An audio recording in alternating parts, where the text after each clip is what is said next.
నమస్తే అని బోసుకుని జగన్మోహన్ రెడ్డి గారు ట్వీట్ చేశారు. ఏంటంటే పులివెందుల ఉప ఎన్నిక జరుగుతున్న జెడ్పీటీసీకి సంబంధించి అక్రమంగా దౌర్జన్యం చేస్తున్నారు, అప్రజాస్వామికమైనటువంటి పనులు చేయడంలో చంద్రబాబు నాయుడు గారు తిట్ట, ప్లస్ అరాచకం చేస్తున్నాడు, అసలు ఆయనకి మానవత్వం ఉందా, ఈ రకమైనటువంటి విధంగా స్పందిస్తూ వైసీపీకి సంబంధించినటువంటి వ్యక్తులందరి మీద, ఇంతవరకు అరెస్ట్ కానటువంటి వ్యక్తులందరి మీద బైండోర్లు పెడుతూ ఇబ్బంది పెడుతున్నారు, దాడులు చేస్తున్నారు అనేటువంటి విధంగా ఆయన అయితే మాత్రం ఒక చెప్పుకుంటూ వచ్చాడు, ఒక ట్వీట్ పెట్టి చెప్పుకుంటూ వచ్చినటువంటి పరిస్థితి అయితే ఉన్నాయి.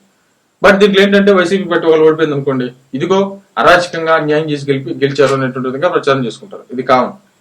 బట్ మీకు బాగా గుర్తుండే ఉంటుంది, నేను దీంట్లో న్యూట్రల్ గా ఉన్నటువంటి విషయాన్ని చెప్తాను. న్యూట్రల్ గా చెప్తున్నాను ఈ విషయం. ఏంటంటే మామూలుగా అధికారంలో ఉన్నటువంటి వాళ్ళు, ప్రతిపక్షంలో ఉన్నటువంటి వాళ్ళు, ఈ రెండు ఉన్నప్పుడు ప్రతిపక్షం చేసేటువంటి వ్యాఖ్యలు అలాగే ఉంటాయి. మీకు ఒకటి గుర్తు చేస్తాం. ఇప్పుడు local body elections Jaganmohan Reddy గారి హయాంలో ఎలా జరిగాయి? అత్యంత రాజకం, దాడులు బహిరంగంగా జరిగాయి. ఆడవాళ్ళ జాయింట్లు చేయి పెట్టి మరి నామినేషన్ పేపర్లు తీసుకున్నటువంటి సందర్భాలు మనం చూసాం. అంటే నామినేషన్ వేసినటువంటి వాళ్ళ ఇళ్ల మీదకి పోయి దాడులు చేయడం మనం ప్రత్యక్షంగా ఈ రోజు కూడా వీడియోలు ఉన్నాయి.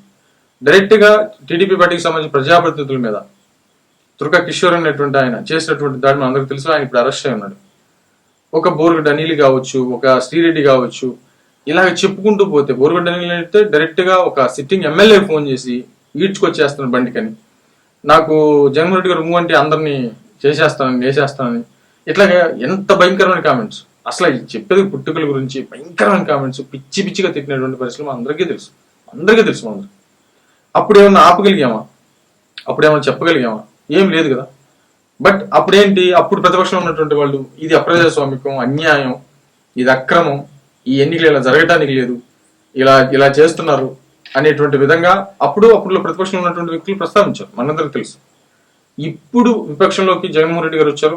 ప్రతిపక్షం కాదో తెలియదు, విపక్షంగా అయితే ఉన్నారు. ఇప్పుడు కూటమి అధికారంలో ఉంది.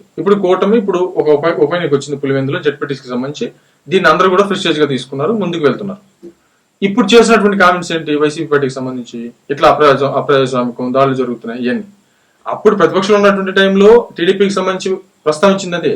లోకల్ బాడీ ఎలక్షన్స్ లో విపరీతంగా దాడులు జరుగుతున్నాయి, అప్రజాస్వామికం, ఇదంతా చెప్పి వాళ్ళు ప్రస్తావించారు ఆ టైంలో.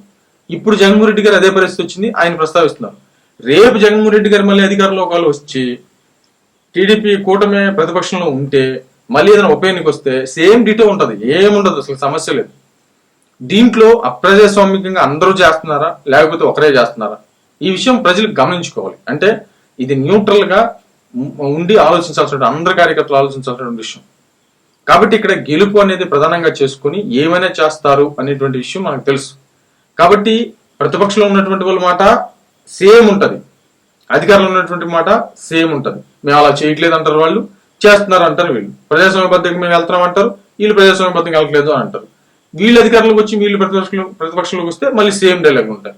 కాబట్టి కంప్లీట్ గా ఎవరు కూడా ఇక్కడ శుద్ధపూసలు కాదు, ఇది క్లారిటీగా. బట్ అసలు ఇలాంటి జరగకూడదు అని అంటే జరగకూడదు. ప్రజాస్వామ్యం అయితే ఖచ్చితంగా, ప్రజాస్వామ్యబద్ధం అయితే ఖచ్చితంగా కాదు, ప్రజాస్వామ్యబద్ధం కాదు ఎవరు చేసేదైనా. ఇది క్లారిటీగా అర్థం చేసుకోవాల్సినటువంటి విషయం. మరి అయితే చూద్దాం.